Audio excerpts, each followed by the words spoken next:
Hello and welcome to episode 9 of Establish the Collection. I'm Cody Main, joined as always by my co-host Gary Hartman. And with us today is a very special guest, fellow Establish the Run analyst, a man you can find in the sports betting streets, in the best ball streets, of course, in the DFS streets, a man that's been using sports cards as a form of investing over the last 15 years, but most importantly, a man that understands the awards market like no one else I know. It's none other than Ryan Reynolds. Ryan, how's it going, buddy? Good, gentlemen. How are you guys? Doing good. Doing good. Happy to have you on, man. Likewise. Yeah, doing well, my friend. Very excited to get to talk to you today. Yeah, Ryan's got a ton of free content published on the site. So head over after you get done listening to this to establishtherun.com. He's got, Ryan, you've got stuff for Coach of the Year, MVP, Offensive Rookie of the Year, Defensive Rookie of the Year. You've got all that stuff posted to the site right now, don't you? Yeah, I had everything posted individually. Probably the day this releases, I'll have something where there's going to be a link to everything I've done so far this offseason. So I'd look for that as well. Yeah, check out all of Ryan's stuff. Like I said, he understands the awards market better than anyone that I know. He's kind of deep into this stuff. I think it's a niche of his that he's really owned over the last couple of years. So we're going to get some insights from him today.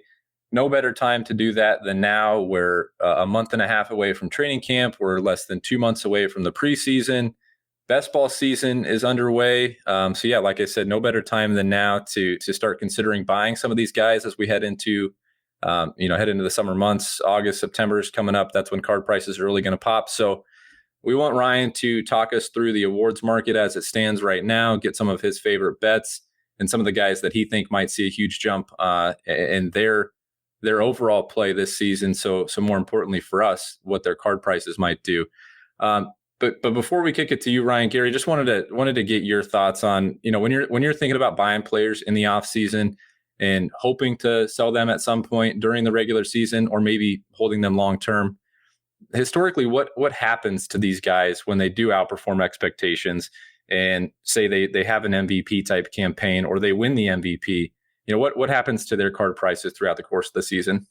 Yeah, historically, we've seen it, especially for MVP award winners. We've definitely seen it have a pretty large impact on their card prices. We can use Aaron Rodgers as an example. Obviously, last year's MVP winner, also one of the best quarterbacks of all time. That helps. But before the season last year, let's use his just tops base PSA rookie 10 from 2005 as an example. That started around the season in the September range, around $1,200 as an average of sale. By the end of the season, when it was pretty much known or realized that he was going to win the award in late January, that was going for around $5,600, which is what it peaked at. It's settled in around $45,000 to $5,000 right now, but obviously we're talking a very, very big jump just in season when he was having that run. So you'll definitely see that both when the MVP winner is kind of known or expected, and through that run where they're at least in the running, you will definitely see that nice jump for MVP award winners. Yeah, and I think to that point a little bit, you'll notice that, and I posted a couple of tweets on Twitter as I was doing some analysis the last couple of days. You'll notice that, like Gary said, once it's basically known, which you can pretty much figure out in the betting markets, as we'll talk with Ryan about today. But shortly after that, there's kind of the buy the rumor, sell the news effect with that stuff. As you'll see, a lot of people rush to sell when that stuff is announced, and card prices will fall a little bit from their peak. So something to keep in mind if you are lucky enough to correctly peg the MVP award winner and you kind of notice that it's trending that direction in the betting markets. Get ahead of that if you're trying to take advantage and realize some profits. You might not want to hold too long. So you mentioned Rodgers, and go even a step back to 2019. Lamar Jackson opened at like 80 to 1, and you could find his prices at like $40 a card, which just seems crazy in today's market. But Lamar was going around $40, and he peaked around 500 during his campaign, and then he's one guy that we'll touch on today. His card prices kind of skyrocketed after that, but. I think it's good to note that obviously this stuff matters. Their on-field play, of course, matters to what will happen with their card prices. But it's just one additional way for us to make some bets during the season or in the off season on who we think might win the MVP and whose card prices might improve based off of that. So yeah, We've rambled long enough, Ryan. You're the expert here. Why don't you just start by talking through your process, how you identify guys that can actually win the MVP award, and before you make bets, like what you're looking for, that kind of sum up what an MVP award winner is. Okay. The last decade or so, a little bit beyond that, MVP's primarily been a quarterback award. Adrian Peterson's the last running back to win the award. He breached 2,000 yards. I don't recall which year it was specifically, but I think 10 out of the last 11 MVP winners are quarterbacks. So first and foremost, we want to bet on a quarterback. Anything else is an outlier bet. Second, the number 1 or number 2 seed in the conference is generally coincides with the MVP winner. More times than not, it's the top seed. Last year, the Packers were the top seed. So I think how I start my process is which teams in each conference are realistically capable of being one of the top 2 teams in the conference. In the AFC, I think it's pretty clear this year. You have the Chiefs, you have the Ravens, you have Buffalo, and Cleveland has a pretty stacked up roster now. Where teams like the Titans or the Chargers, Miami, I think they all have kind of a uphill climb to beat all 4 of those teams. Where the NFC, you have the Bucks, who you have to account that Brady's going to turn 44 in August this year. So while he's, not exactly a normal human being, we do have to at least acknowledge that this isn't normal what's going on with him. The Rams are also a legitimate competitor for the top seed with Stafford coming in. But after that, now we also have to account for Rodgers. We probably should assume at this point that he's going to be a Packer if he plays. I think if he goes to Denver, he gets in the mix with the AFC. But beyond that, I think there's more chance for a riser in the NFC to get to the top 2 spots than in the AFC. So one thing that I've been kind of thinking about regularly since Silva mentioned it back around the draft time is Dallas is actually – no one likes Dallas this year. Everyone's down on Dallas. But if you look at Dallas's schedule, there's only 2 teams on it that have a higher win total than theirs. And you could get to a 12-5 record for them if you really dig into it. I'm not saying that's what's going to happen, but if their defense turns from a back of the pack unit to more of a middle of the pack unit, they have some legs to be one of the better teams in the NFC. So one of the bets I made was Dak at 20-1 right around the draft. With that in mind, I only put a half a unit on it because they open at Tampa on opening night, where if they get shelled, his prices are going to fall. Then they play the Chargers in week 2 on the road, which is a bit of a dicey, I'd call that kind of a coin flip game. And then after that, they play Philly, Carolina, and the Giants at home. So they have a pretty good stretch after that where we all know that Dak can be the centerpiece for a top 5 offense in the league. So I think he's an interesting candidate. Obviously, we have to account for Mahomes every year, but we don't really need to get into that. That's kind of obvious. I will say on his front as an MVP candidate, more is expected of him now. He's expected to be in the hunt every year. Josh Allen, he ended up finishing second in the race last year. He's wearing a dark visor now, which we should all be a little bit afraid of. Any man that has the confidence to wear a dark visor as a quarterback, he doesn't see himself as a fluke. Let's just say that. He also is on a team with an 11-point win total. So, again, we have to account for him. I bet on Lamar as well. And the reason behind that is we already know he can win it, obviously. I don't know how much best ball guys you guys have done this so far this year, but he's going in the round 5-6 range. And I have grotesque amounts of Lamar to this point, insane amounts. But the reason I bet on him now is they open the season in Las Vegas on Monday night in a potential showcase game where if Lamar hung 35 points in the Raiders in a winning effort, would that surprise either of you? No, not at all. And then more importantly, they play the Chiefs on Sunday Night Football at home in week 2. If he does what everyone expects him to do against the Raiders in week 1, and then they beat the Chiefs at home on Sunday Night Football in week 2, he's going to be in the lead in the MVP race. So I'm interested in them.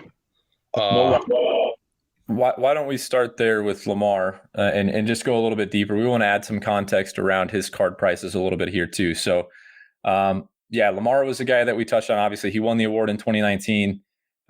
We just talked about it. His card prices rose from like $40 in his base Prism PSA 10 was like $40, at the start of his 2019 MVP campaign, rose all the way to 500, fell a little bit after the 2019 season, but heading into the 2020 season, Gary and I were just talking about this off air. His card prices peaked at like $4,000 per heading into the season for just his base Prism rookie card in a PSA 10. So, even despite the market softening a bit, we've seen Lamar's card prices kind of flatten out recently. You can just over the last 90 days, down slightly. We're looking at like $850 to $900 a pop for his base PSA 10. Gary, what have you seen with respects to his market, and where are you at with Lamar heading into this season? Yeah, Lamar has really nowhere to go but up right now, coming off, obviously what most people would consider a down second or down third season, I guess, coming off the, MVP year. Those cards hitting $4,000 just coincided with the peak of the card market as a whole in the like midsummer last year. That was in August. So almost, 10 months from when he hit that peak. And now since then, it's just, and through the season, it's just gone consistently down. And we're sitting now, you can get the Lamar Jackson base PSA 10 Prism rookie card for around $800, $900. So, talk about a fall. If we think that he can have that bounce back year, I think that could certainly be a buy. It's really interesting. I think Ryan brings up really, really interesting points as far as those showcase games are concerned. I never even really thought about that from an award standpoint. It makes all the sense in the world, especially with just figuring out the way the markets are going to move. I think that's a great thing to talk about in cards also. And since this is the way I like to sell, is that I look ahead to schedules. So if I'm going to do an auction, for example, and I know Lamar is playing the Chiefs week 2, I might start that auction, a 7-day auction, on the Sunday night week 1, knowing it's going to end that week 2, in the same way that, like, hey, at least if he shows up in this big showcase primetime game, I'm probably going to get my highest sale at the end of that night. So those two things definitely coincide, and I think that's a great point Ryan brings up. I love that, by the way. That's a great idea. That is. Yeah, and that's something that Ryan is something that I love about Ryan. He had an MVP bet on Lamar in 2019. Ryan, why don't you just talk about how you handled your position on Lamar in 2019 a little bit, because I know you sold your tickets, managed to secure some profits, and then rebought when his market dipped a little bit. So because you and Gary kind of think about that in a very similar way, why don't you just talk about your MVP process a little bit from that perspective? Well, back then with him, I viewed Lamar as I view him similar to RG3, where if he lost his ability to run, I'm not sure he's a starting caliber quarterback, but he's on the fringe. But he's absolutely one of the top 2 rushing quarterbacks ever. So going into that season, I saw that kind of athlete being put in a Ravens system where Joe Flacco was consistently competitive with that team. And when I would go watch film, I used to dread watching Joe Flacco games. So just that alone, the ceiling that he gave them to me was them going 14-2 wasn't what I was expecting, but them being, an 11+ win team was kind of what I was thinking. In the interest of full disclosure, I had Lamar Prisms that year too, and I sold them a little too early. I didn't hit that $4,000 peak. But how I viewed it was he opened up real soft. He opened up against a Miami team that was widely considered the worst team in the league, and he shredded them. Then I believe in week 3 against the Chiefs, I viewed that as a decision point. That's what I talk about that all the time in my columns, where I thought they were going to lose that game. So his odds went from 50-1 to roughly 10-1. And while being able to sell off your tickets in season is a very imperfect process now, because sports books don't really give you a good deal on those, and the prop swap doesn't really have a wide enough audience for it to really, for you to get absolute value. But there are bets that I make with the intention of selling it at a certain time. So while you would think like that's a 5-1 winner, and I'm just using that as an example, I don't remember the exact odd shift, but I probably got 3-1 odds on it. So my $100 tickets I sold for $300 in that scenario. So I sold off enough of my position to basically cover my whole bet, thinking they were going to lose that game and I'd be able to rebuy them. Then later on in the year, they played Seattle, which I viewed as the next decision point, where he squared off against Russell Wilson, who I think was either in the lead in the MVP race or second, and they slaughtered them. So I think he went from 50-1 to 7-1 after that game. And then when they beat the Patriots on Sunday Night Football, where he basically carried them, the race was basically over. So that situation, I'd say, isn't exactly, we can't expect that to happen very often, but I rode that one pretty well. Yeah, there's obviously a ton of parallels between the sports betting market and trying to catch swings, and the same thing goes for the card market too. So I just thought that was especially noteworthy with how you handled that. Another guy that you mentioned was Dak. I love Dak, full disclosure. So I'm kind of all in on this one. You said you got him at 20-1. I saw him around 15, 16, 17-1. Like Lamar, his prices peaked around the beginning of last season. His were slightly less than that. They were around 1,400. And then, man, his market tanked after that season-ending ankle injury. It fell off an absolute cliff, which, as you would expect. But they've rebounded slightly, kind of in that 700 to 750 range. And this is for his silver, right, Gary? I mean, we were looking at this yesterday, Ryan and I. Did they not have a base Prism in 2017? It's just silver is the base card for that class. Correct. Same thing with Mahomes' year too. So 2016 for Dak, and 2017 for Mahomes, it's just silver.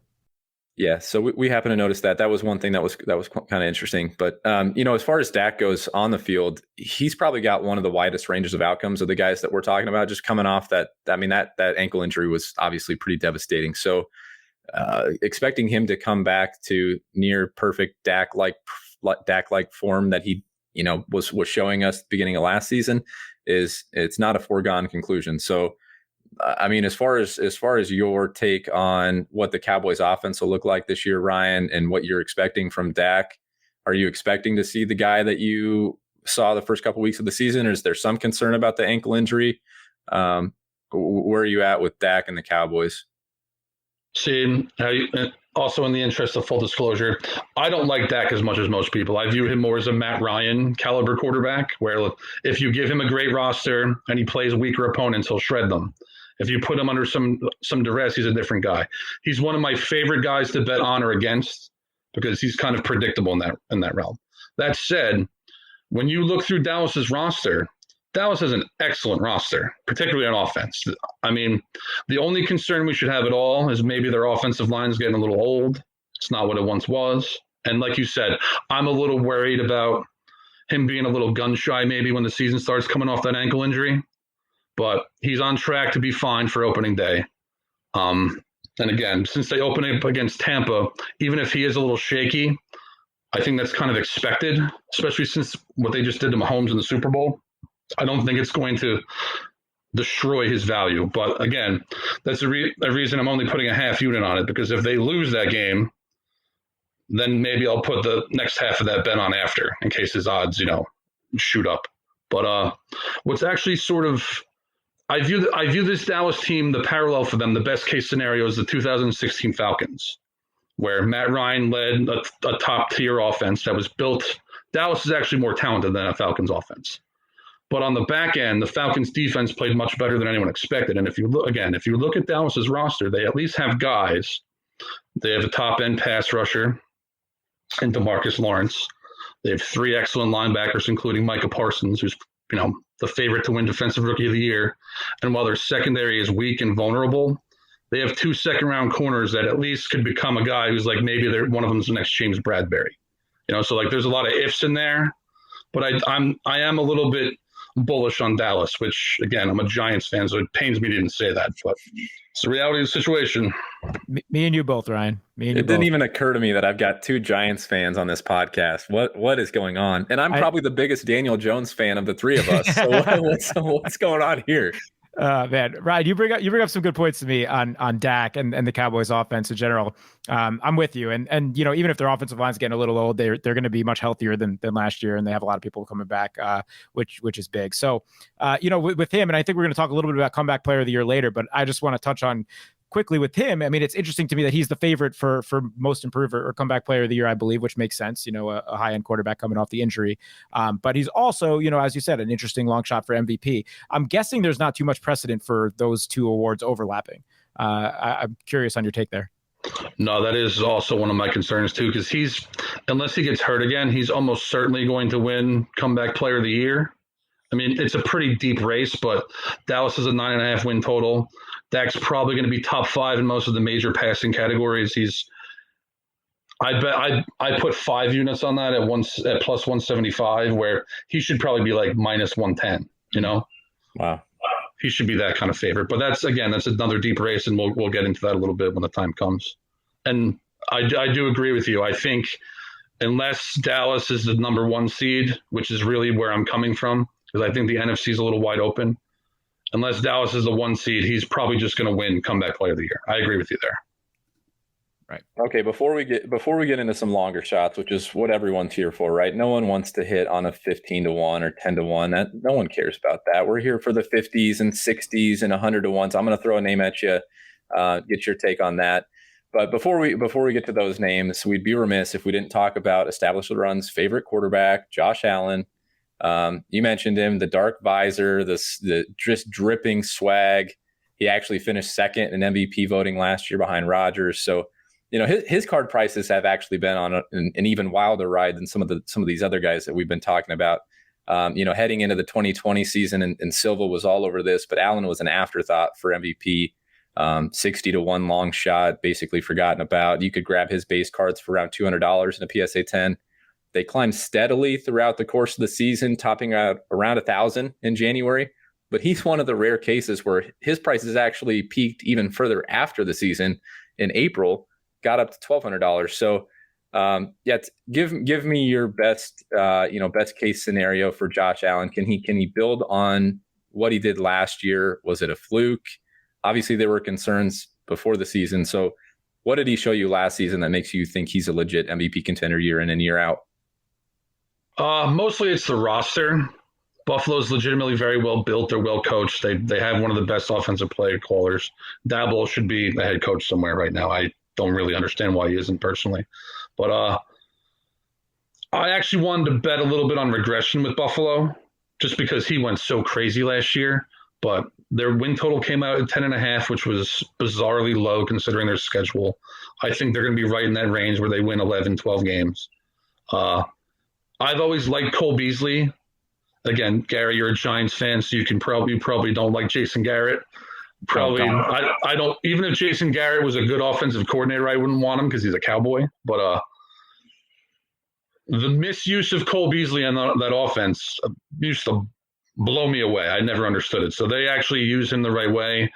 Davis emerges, the replacement for John Brown, and Emmanuel Sanders is a quality NFL receiver still. So they have good tools. Their defense should actually be better. And in the MVP race, it's not just about putting up offensive numbers. It's about being one of the better teams in the league to this point.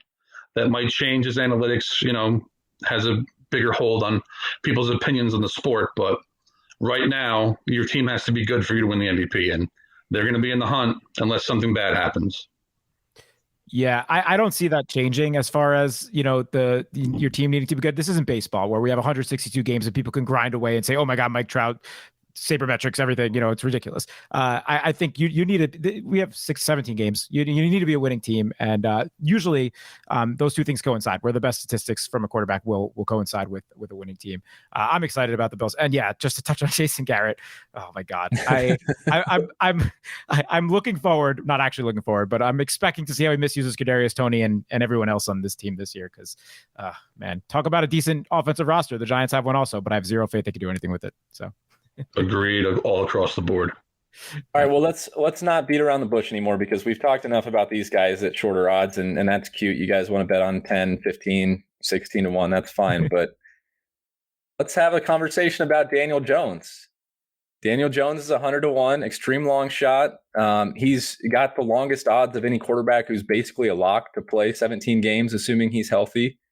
We've talked at nauseum about, my Daniel Jones love, but is there some sort of like Josh Allen bull case for Daniel Jones? Obviously, he was a little bit better in 2020 than the stats showed.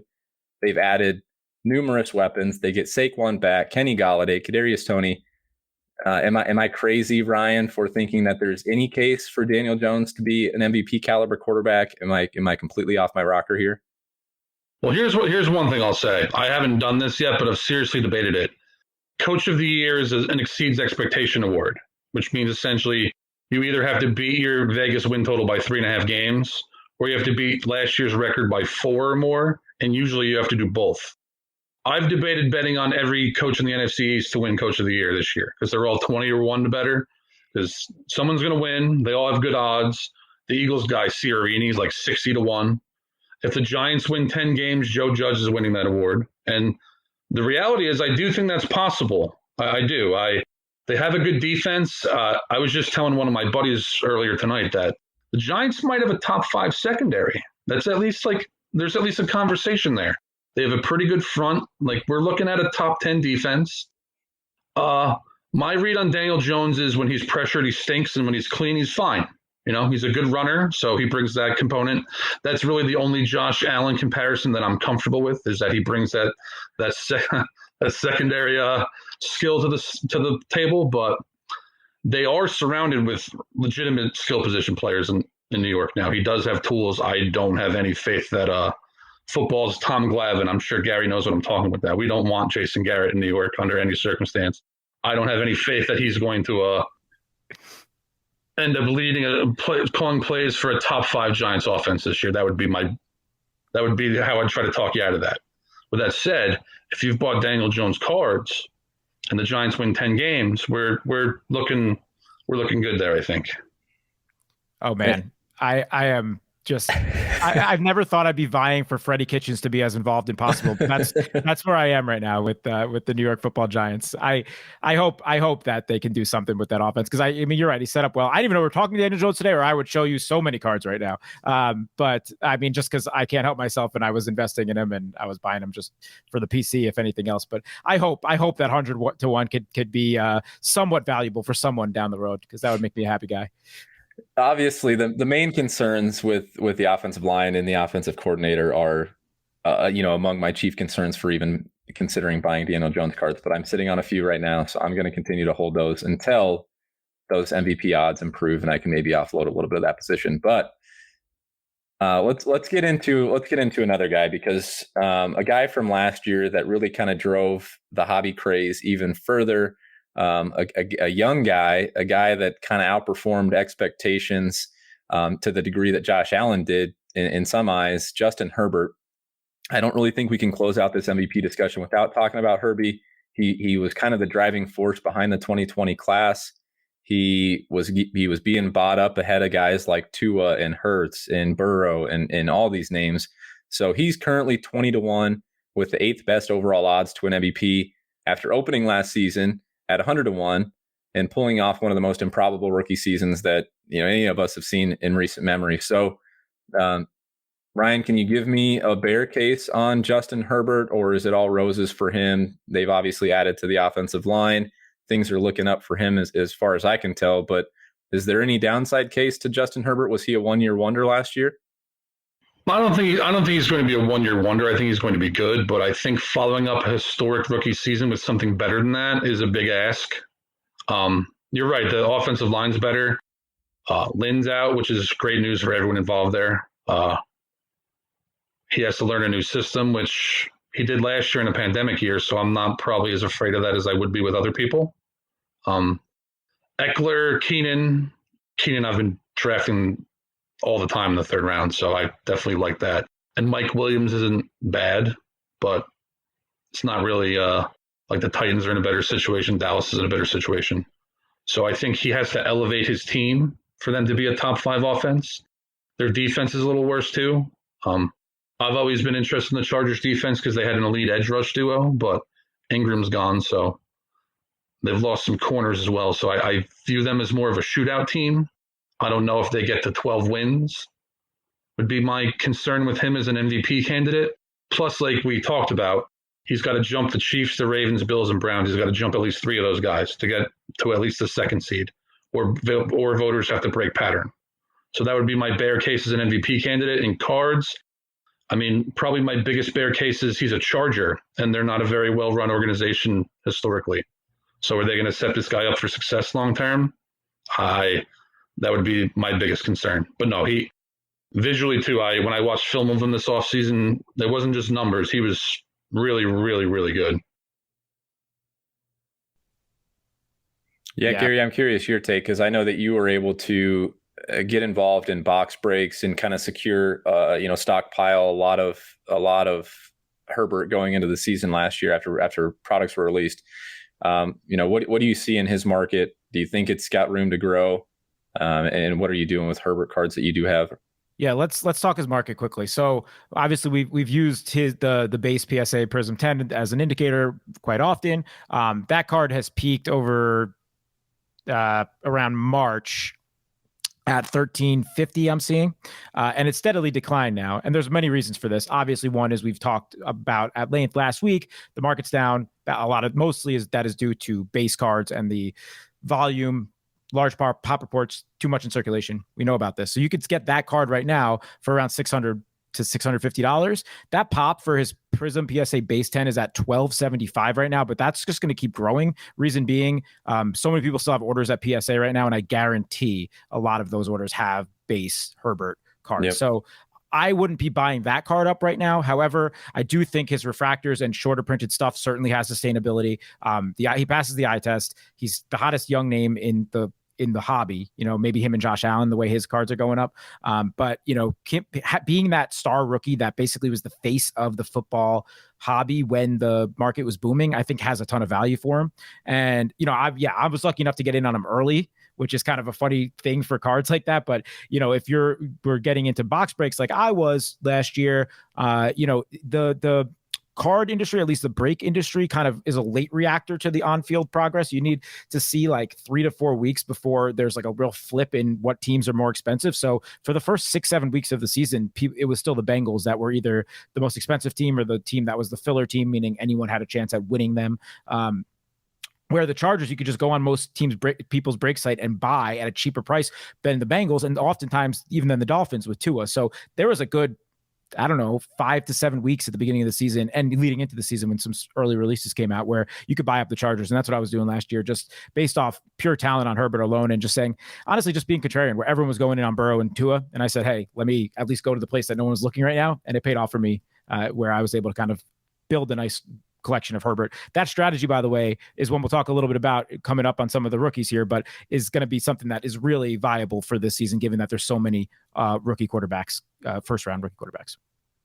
Yeah, absolutely. Yeah, I'm excited to talk about that here in a second. Before we get to Offensive Rookie of the Year and upcoming product releases, Ryan, anybody you want to talk on that maybe you're not expecting to win the award, or maybe doesn't even have a realistic shot to win the award, but somebody that some of these long shots as of right now, maybe 50-1 or greater, that might be one of these Herbert type guys that we're looking at next year and just thinking, oh, obviously he should be among the favorites to win the award.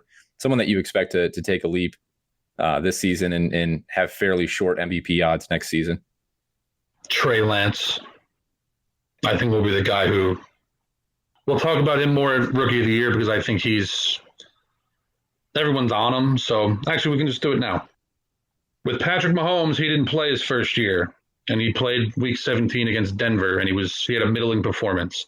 The best case scenario for the three of us and anyone listening is Trey Lance doesn't play until the end of the year, and when he does, he underwhelms. Then we all go buy everything we can. We take loans out. We do everything we can. And he makes all of us a lot of money the following year just because of the situation he's in. That's what I want to have happen. I put a very small bet on him at 300-1 for MVP just because that was ridiculous. Yeah. I don't think he's going to win, but he's already 100-1 now. If he plays on opening day, I'm going to be very happy about that, because he's not drawing dead because they're a real team, Right. I don't think Tua's going to win. I understand why people are optimistic about Tua. One of the reasons I talked about Dallas the way I did is if you look at Miami's roster and I say to you guys, who are their 5 best players, you're going to say Xavier and Howard, and then it's going to be a bit of a discussion, They're not as good as people think they are from a talent perspective. They've overachieved the last 2 years. They've been very well built. They're young. What I think is going to happen with Tua is next year's the year for Tua. So that said, he shouldn't be 66-1 for the MVP. He should be around 40-1, where Baker's my favorite guy below 50, I'd say, because Cleveland has a shot to be the best team in the AFC. I'm not sure he's going to be productive enough, but he should probably be in the 25-1 range too, just because of the quality of Cleveland's roster. I'll push back a little bit on Tua, because I've been pretty vocal about buying up Tua. Tua is a guy that I've got a ton of interest in. You can not only the fact that the Dolphins really improved in this offseason and did things to highlight his skill sets by adding Will Fuller and Jalen Waddle and improving the offensive line. But you can craft narratives around why Tua was bad last season. It's come out that he didn't really know the playbook and he was afraid to check at the line and was just rolling with the play that was called. He got benched by Ryan Fitzpatrick, who's now out of town. He's another year off the hip injury. He had to deal with the COVID offseason. Coming into the season, we assumed that Tua was a better prospect than Herbert. And now we've got a year's worth of data, and obviously it looks like Herbert's the real deal, and the ceiling's insane for Herbert. But I'm not ready to throw in the towel on Tua. I think there's a lot of room for him to grow, and he seems like, people are saying these things about Tua, making the kind of the excuses, if you will, and crafting the narrative that he can be better going into this season. But then you see FanDuel tweet out the picture of him with Carr and Jameis Winston and Sam Darnold and saying, pick your best quarterback for the next 5 years. It's like the disrespect has kind of gotten out of hand with Tua. Going into the second year, I'm hoping for big things from Tua. I think the Dolphins, speaking of smart organizations, I think they're doing things the right way. They might not have the roster where it needs to be right now, but they are doing things the right way. So, yeah, maybe to your point, he's a little ways off. But, yeah, I'll push back a little bit on Tua. I think he's going to have a good year this year. Yeah, I think he's going to be fine. I wouldn't even say he had a bad rookie year. Herbert went ballistic, and Burrow was real good too. Mm-hmm. But he was fine. He had some games where the offensive line was a problem, and while it did improve, Brandon Thorne, who's no one's as good as him at evaluating offensive line play, he had Miami at ranked 31st towards the end of the year. So even bringing in a rookie tackle, like, we're still talking like maybe they're in the early 20s in terms of offensive line. So that's my concern with Tua. I have Tua in best ball, so it's not that I'm down on Tua. I think he's gonna be fine. I just think next year's the year where maybe he really pops off. The only thing I'll add in on Tua is you mentioned maybe year 3 is the year from him, which I could totally see being the case also. But I think for him, even to get there, he needs to show some progress this year, right? Which from a card investing perspective, you might still have some value just in that sense, because there's a lot of expectations on that Dolphins team. Flores has done such a good job. People are expecting them to advance, be a playoff contender. And if they don't, they have the draft capital to possibly reinvest in quarterback, right? So if they take a step back, or if Tua is stagnant, doesn't take a real jump, that might not be even a possibility for that year 3 leap. So I think you're going to have to see some improvement for that to even be the case, personally. And so, there could still be some value in doing what Cody's been doing, which has been buying up some Tua cards. All right, let's get into this loaded rookie class, because the 2020 class was stacked. This class might honestly be better than the 2020 class. It might maybe rivals the 2020 class in terms of hobby value. So it's a little tough to take any actionable information away from Offensive Rookie of the Year right now. And the main reason for that is because the flagship Panini products just aren't out yet. So Gary, why don't you just touch on some of the major releases upcoming this summer? And then when can we expect the big things that we talk about, like Prism and Mosaic and things of that nature? Yeah, so we're at a point with cards right now where you're going to be seeing the draft picks cards trickle out, which are those ones we've kind of referred to that have the college uniform. So they can still consider them rookie cards, but they really only will hold value from now until the cards with the first pro uniforms come out. So you have like a 2-month window if you're interested in buying a product, opening with your kids, whatever it may be, to invest, and probably sell those cards at some point over the next couple months. And then once that point comes, they, for the very, very, very most part, lose all their value at that point. We don't really have a full release schedule right now for football and card releases. We do know that towards the end of June and then into July, you start seeing some of what you would maybe consider the low end releases come out. The only one announced right now is Luminance on June 30th. That's a very, historically a lower end product. I don't think those have pro uniforms either. But from that point on, July into August, we'll start seeing some of those products come out. The first one that you might really be interested in from a rookie card in the pro uniform is Mosaic. That came out in September last year. It was the first year that product did very well.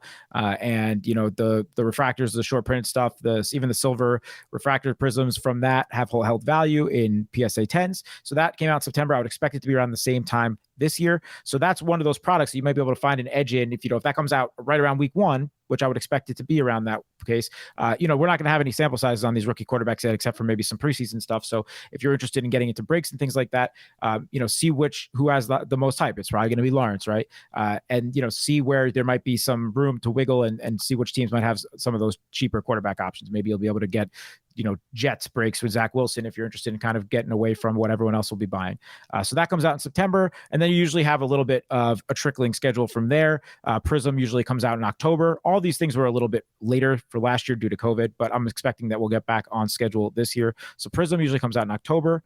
Donruss Optic usually comes out in December, and then Select usually comes out in February 2021, right around the Super Bowl. And then there are still some products that come out after that. Usually those are going to be your patch autograph, chase cards, National Treasures, and Flawless, which are your very high-end patch autos. So really from September all the way through March of the next year, you have a nice trickling, steady schedule of football releases. Ryan, talk to us about this rookie class, mainly from an offensive rookie of the year awards market perspective. Obviously, from hobby value, it's going to be loaded when you're talking about 5 or 6 potential quarterbacks that are going to see meaningful time early in their career. But what do you see overall, just looking at the awards market? Who are some of the guys that are obviously going to be catching voters' eyes early on? I think this might be the deepest rookie of the year class in at least 10 years. It's just there's 5 first-round quarterbacks. At least 2 of them are going to start on opening day in Lawrence and Wilson. I think Fields has a path to start before the end of September, which would make him a contender, especially since he's a dual-threat quarterback. And if Rodgers sits, the Bears are an interesting team to win the North in particular. If Trey Lance plays early, he's obviously right in the thick of it. Fields and Lance are 2 guys I bet on specifically because I thought they'd drop after the draft, and they have. Mac Jones probably doesn't play enough this year to really be a contender. I think he probably is similar to Tua last year, where they probably ride with Newton a little bit longer, especially if they're competitive. Jamar Chase, Joe Burrow lobbied for him, and they literally did it. So that's a very interesting situation to me. He's talented and 5th overall pick rather. So he's in an interesting spot where he could have a year similar to Jefferson's last year that would at least put him in the conversation against a high-performing quarterback. With Julio Jones getting traded, Pitt's stocks up, obviously. And then you have Najee Harris in Pittsburgh, who's looking at bell cow volume. Running backs tend to win this award almost as often as quarterbacks do. So he could see an uptick as well. And then beyond that, you have a few, we haven't even talked about Devonta Smith or Jalen Waddle. It looks like Williams in Denver might be the opening day back there. Michael Carter has a path to being, I'm hesitant to say that they're going to start a rookie quarterback and a rookie running back on opening day. I don't think that's going to happen. I think they'll wait, but he's at least in play. And Trey Sermon's definitely interesting if the 49ers run with him early. So this is a very, very wide open race. Yeah, we know these skill position guys. We were just talking about it off air, how insane Justin Jefferson's market is from last year. Just looking at his Prism Silver stuff and even his base stuff, I think is going around $150, $200 right now. So we were talking about some of these skill position guys, and I would expect Jamar Chase to kind of carry a similar market, assuming he performs well. But Gary, we know that quarterbacks drive the value in the NFL hobby. Are you going to try and take advantage of some of this stuff? Like if guys aren't playing right away, if we don't see Fields for a couple weeks, or if we don't see Mac Jones for a couple weeks, or even if Lance sits behind, which just seems crazy given the hype, but if we see Lance sit behind Garoppolo for a little while, you talked about it with Herbert, but what's the best way to try and take advantage of that happening if we're getting involved in card breaks? Yeah, I think this year's a little interesting where like last year you had those big 3 top 10 quarterbacks and you can kind of pick which one you think is just the cheapest, or, if you thought all of them had the potential to have a big career. Obviously you still want to use some intuition and think, you want the guy to be talented. I think this year that's even more important because there are so many to choose from. So you might have that mix where you can kind of see which ones are middle priced or cheaper, both in breaks and in singles. And, buy dips, if guys have a down week in their rookie year, but you still believe in their long-term ability. If the Jaguars struggle, Lawrence gets off to a rough start, you might actually have an opportunity there week 3 or week 4, something like that. I don't know what their schedule is looking like, but Things like that are definitely are viable strategies. I'm with Ryan. I'm a big Trey Lance guy. I think, put him with Shanahan. I think he's got all the intangibles. That's where I'm gonna be looking, and I'm right up Ryan's alley there with, I'm hoping he sits, because from a card perspective and from a gambling perspective for long term, whatever, future bets and everything, there's a lot of value there. So I wouldn't be surprised to see him sit either. So that's where I'm going to be looking, in addition to doing what I did with Herbert last year, seeing what those break prices come out at once those football releases start rolling out. And I'll look where, maybe there are some cheaper prices on some of the first round quarterbacks. Let's get rich on Trey Lance. Let's do that. I love the sound of that. Any other hot takes in the rookie of the year market, Ryan? Any long shots that you like? Any of the long shot quarterbacks, or is it pretty much the guys that we've already discussed? Since Lawrence is going to start on opening day, it's probably going to be hard for him to lose, unless Lance also starts on opening day. Just because Herbert didn't start on opening day, but he got plunged into duty in week 2, I believe, after the medical staff in Los Angeles sabotaged Tyrod Taylor. But I think if I was going to bet on a long shot, because there's so many guys under 10-1, like that group of 8 I said, they're all under 10-1, which is crazy, But if I was going to go on a long shot, it would probably be Trey Sermon. That's probably how I would go. And even still, I think it's going to be hard for a quarterback not to win this one this year, just because there's so many of them in good positions. Even Mac Jones, if he starts early, the Patriots could be a borderline playoff team plus, So betting on any skill position player this year, I would be cautious. Yeah, that makes a ton of sense. I'm with you. It's going to be really tough for a quarterback not to win this award, it seems like, with the depth at the position and assuming the playing time is there for the guys that we expect to get the playing time. One last award that you kind of alluded to it early on. You've got 5 units on Dak to win comeback player of the year. It seems like a foregone conclusion. If he's anything like he was at the beginning of last season, he's probably going to win that award, unless maybe he wins MVP and they figure out something else to do as far as comeback player of the year goes. But any takes there? Because when I think of comeback player of the year, I'm thinking of somebody whose card prices are most likely down, if they're either coming off of injury or coming off a down year, things of that nature. So any interesting thoughts on comeback player of the year and a guy whose card values might increase if they were to win that award? So it's a deep race because you have Burrow, who was hurt too, but Cincinnati's in a brutal division, so they're probably, that seems like a situation where their coach gets fired at the end of the year, to me, just because of the division they're in. He has an uphill battle there. You have Saquon and McCaffrey, where quarterbacks tend to win this award. Both of those guys are coming into positions where I think no one would argue that they're 2 of the 3 best running backs in football, maybe 2 of the top 4 with Cook and Henry. So from a card perspective, there's probably some room for margin if the Giants are good in particular, and Barkley's a big reason why. Sam Darnold's interesting. If you're a Joe Brady advocate and you don't think Sam Darnold's dead, I thought it was a good move for them because you're going nowhere with Teddy Bridgewater with that team. At least with Darnold, that's a reclamation product that's worth taking a shot at given their situation.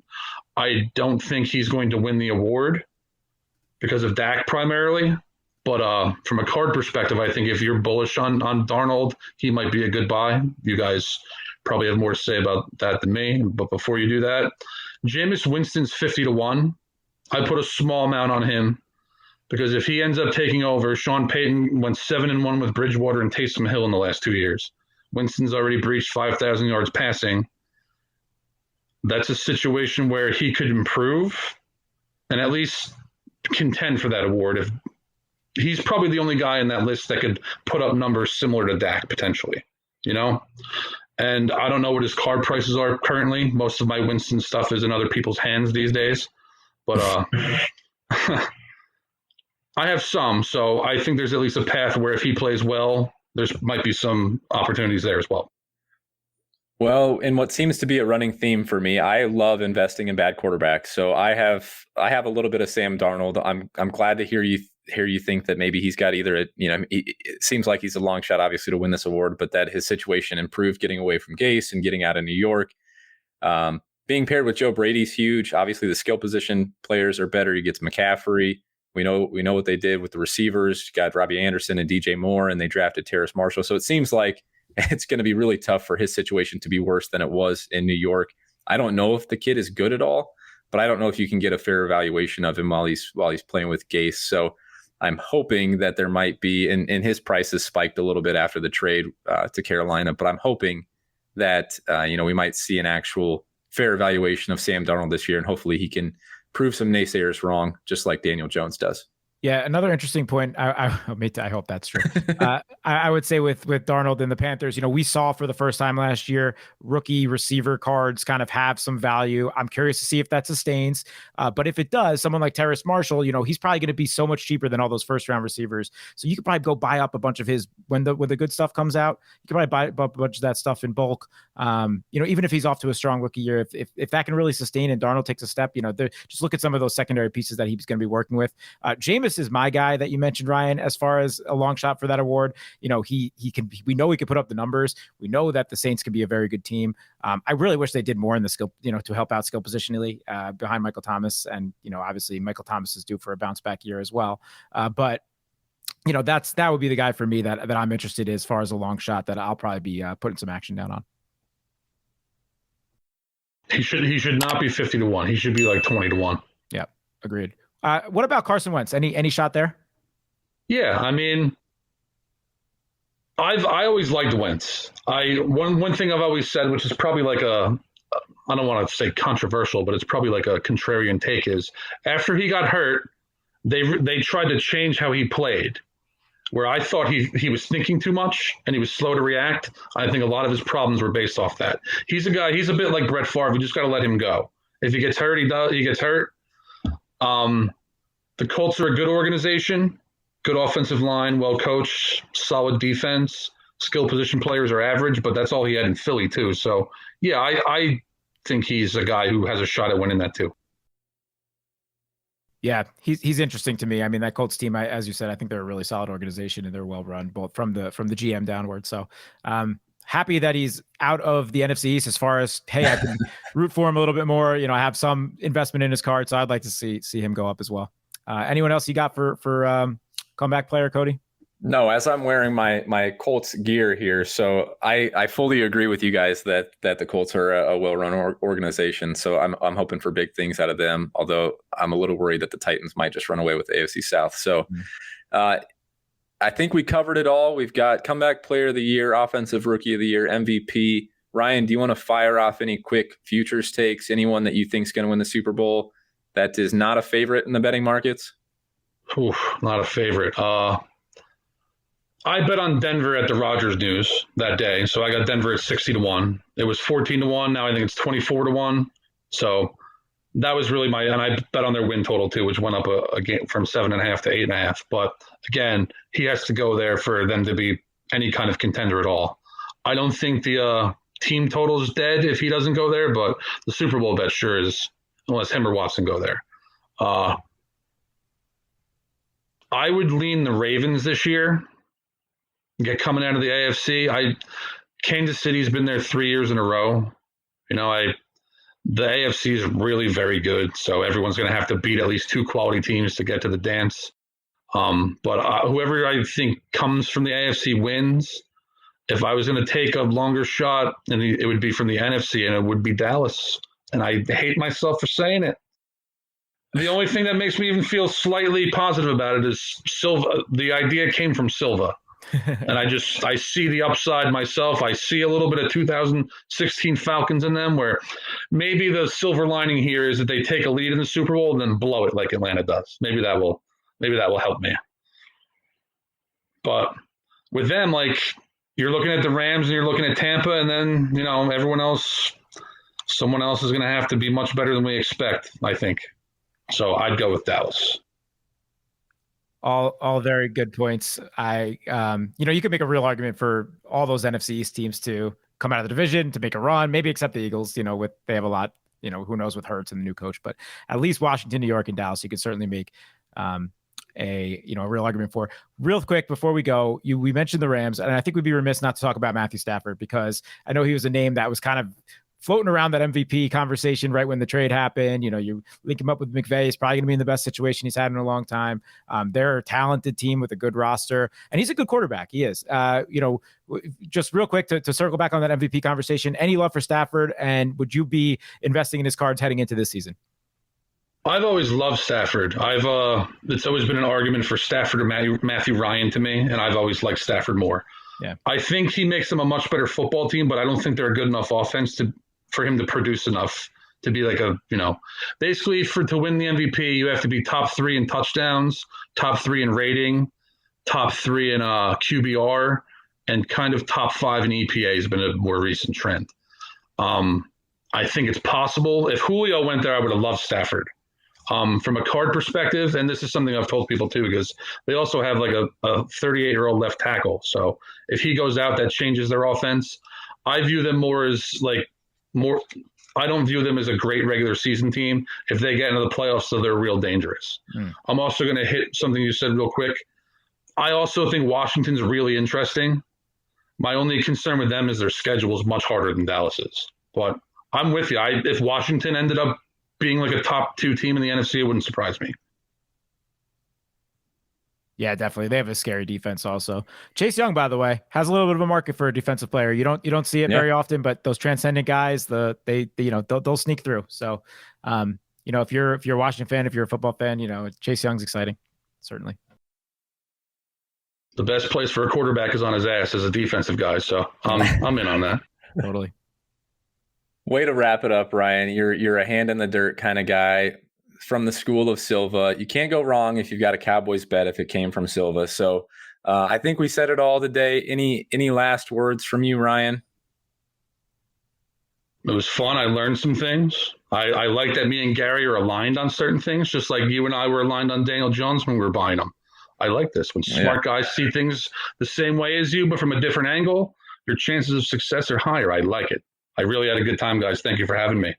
Yeah, you bet. Thanks for joining us. You didn't make me feel any better about my Daniel Jones cards. I'm gonna keep them locked away in storage, not show anybody, and just kind of ignore that I even said that on the podcast. But Ryan, we really appreciate you coming on. Like I said at the front, you're an expert in the awards market. If you guys haven't read Ryan's stuff, go check out the site immediately, establishedrun.com. Go read all of his awards analysis. Make your bets at the sports book. Make your bets with the cards that you're buying. But whatever you do, spend some money speculating on sports this offseason and enjoy it as you ride it throughout the NFL season. So for Ryan, for Gary, I'm Cody. Thanks for being here. We'll see you next week. Thanks, Ryan.